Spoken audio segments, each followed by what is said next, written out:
Hi guys, Ali Taylor here, and today I'm going to show you how to create more lag in your downswing.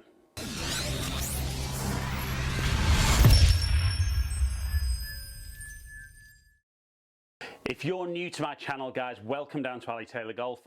The idea of my channel is to help you play better golf. Hopefully some nice enjoyable content on here, informative content, but try the stuff I'm talking about in the videos. Some of these things will be really great for you. Some might not be quite what you need, but I really appreciate you taking the time to watch my videos. And if while you're watching you do enjoy the content, please consider clicking the subscribe button, ringing the notification bell. Just means that you find out when I drop a new video, and if you ever feel like commenting below, let me know what you would like me to do a video on. Like I said, I'm here to help you play better golf.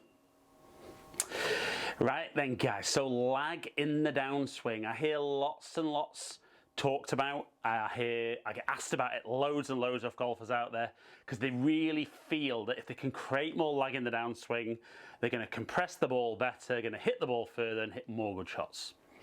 And I wouldn't necessarily disagree with that, but today I'm going to talk about how the lead arm and how you use that in your backswing, how it shows up in your downswing, and why what you're doing is so different to many of the great players out there, and it's what costing you establish as much lag as possible to compress that ball and hit the ball further. Right then guys, so first of all, what do a lot of golfers mean as in lag? So certainly when the guys speak to me, it's very much that when they get to the top of that swing, that angle there, they feel that they want to be able to maintain that angle or even get it to go a little bit smaller and hang on to that as long as they can. Now, I think for what we're going to talk about today, what they do with their lead arm in their backswing makes it incredibly difficult for them, not so much here to have that angle, but be holding that angle on the way down.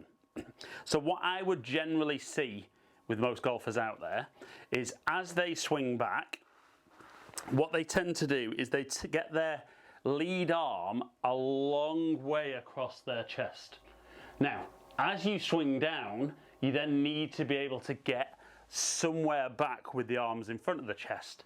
And the further that lead arm goes across the chest, so for me, as an example, if I don't really think about this, that would be the top of my backswing. If I then stand up, we can see I've probably moved my arm 50 degrees across my chest. Now what you see with the best players in the world though is they only tend to move their arms, that lead arm, about 20 degrees. Now what that means for them is they're able to then much smaller movement to get back to that position. So what we see is I'm not too bothered how good this angle looks up here.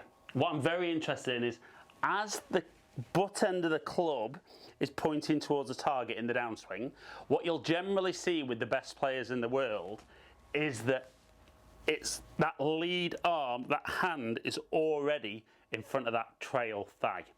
Now what you see with higher handicappers and most club golfers is from where they get, because the arms have got so much more, that by the time the club gets back there, the hands are behind. Now the problem is we need to square that club face up, so we can't keep hanging on to that angle, otherwise we're going to hit it off the hosel, hit it with a massively open club face. So what you'll tend to see with most club golfers is when they're here halfway down, they'll either hang back to square the club face up, or they'll just flip at it and they'll make some extra compensation that they need to square that club face up. So maintaining that lag on that way down so that we're here, if the lead arm moves less across our body on the way back, it means it's got less distance to travel on the way down. So we're able to maintain that angle, keep the loft off the club. So I'm going to hit a couple of shots. I'm going to hit one on TrackMan doing very much what I would see most club golfers do.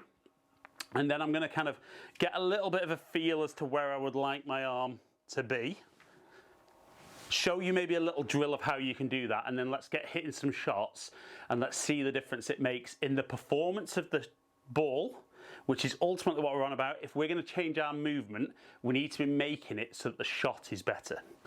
So I'm going to hit a shot, like I said, to start with, very much as I would see most club golfers.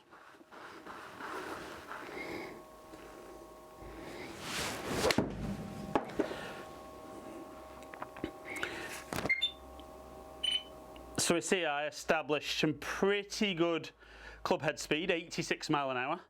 Ball speed at just under 115, so the smash factor at 1.33 isn't awful. And we see a launch angle just under 24 degrees, and we see a carry distance of 155. Now, I'll be honest there, I felt very much like I worked my way back, let the arms get quite long, just really get across my body, and as I came down, I felt like I'd have to really add loft, kind of stall my body, and get the club head getting past my hands. So even though it was a decent shot, it didn't feel very, very powerful.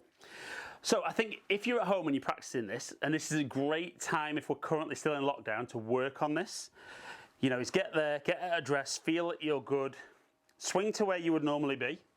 So that's where I would normally be. And then stand up and have a look how much across your body. So you can see that's got a long way across my body, where we're saying the best players in the world maybe only get there. Okay, so what we're going to try and feel is I get there and then turn to the top. So it definitely feels a little bit shorter in the backswing, and it probably feels like I turn my body a little bit more. Now, I did a video about a week ago and I kind of got a similar feeling without working on this. So I'd have a couple of practice swings, feeling like my arm doesn't get across my body as much, but I feel like I turn my body a little bit more on the way back. And through. And definitely when I do that, it's very noticeable that if I just do kind of stop myself on the way down, do what a typical club golfer would do, see where my hands would be, and then if I do that movement, it's very, very different where that lead hand and that lead arm tends to be, and then from there, as I keep turning, you can see how much more shaft lean there's going to be, as opposed to the body stopping and then having to square the club face up that way. So it does feel different, you know, I'm not going to lie, it doesn't feel like what I do, which is a little bit upsetting when the best players in the world obviously do more of that. So let's now hit a couple of shots. Let's look at kind of what the launch angle does, what the smash factor does, because obviously if I'm less loft at impact, I should see, even if the club head speed doesn't go up, I should see the ball speed improve, and then we should see more distance on the shots. Okay, so a couple of little practice swings. That felt good. Okay, let's hit a shot and see if we get some better numbers. A little bit thin. Okay, so not the best strike. I don't mind that when I'm working on something though. So even the miss hit there, I still got my ball speed up because I actually swung quicker. So, and again, I'm going to feel that my arm doesn't get as much across. That one launched lower, speed went up, smash factor went up, and distance improved, but still didn't feel, as we can see from the strike there, wasn't as pure as I could get it. So again, felt good on the way back. Feel with me though that I need, with a result of that, I feel I need to keep turning my body through impact. Let's go again.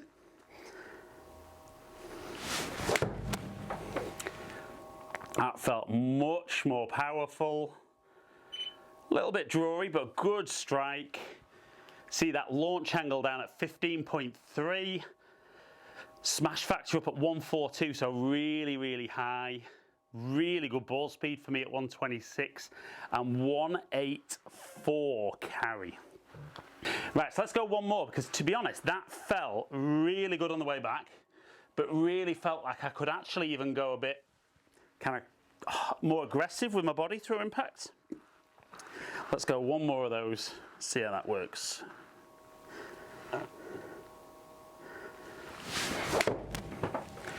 So launched just a tiny bit higher, but again, great strike, very good ball speed, smash at 1.3 and 186 carry. Right then guys, so you can see there, having maybe a little bit of a different understanding as to how that lead arm is going to work across your body, which it has to in the backswing. But if we can feel that there's maybe a little bit less of the arm moving across the body and that we allow that body to turn a little bit more, everybody's going to be a little bit different as to how much they can do.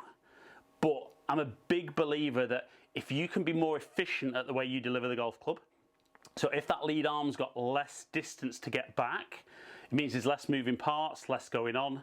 You're going to be more consistent with the way you deliver the club.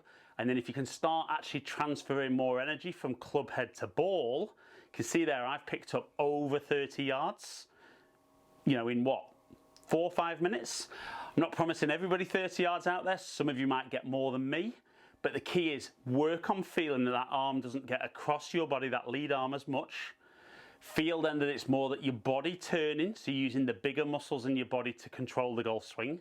And if you can get more efficient like that and be more like the best players in the world, you're going to hit more good shots. Not maybe all like theirs, but you're going to play better golf and enjoy your golf more than ever. So guys, hope you've enjoyed today's video. If you have, like and share it, comment below, and I'll get back to as many people as I can.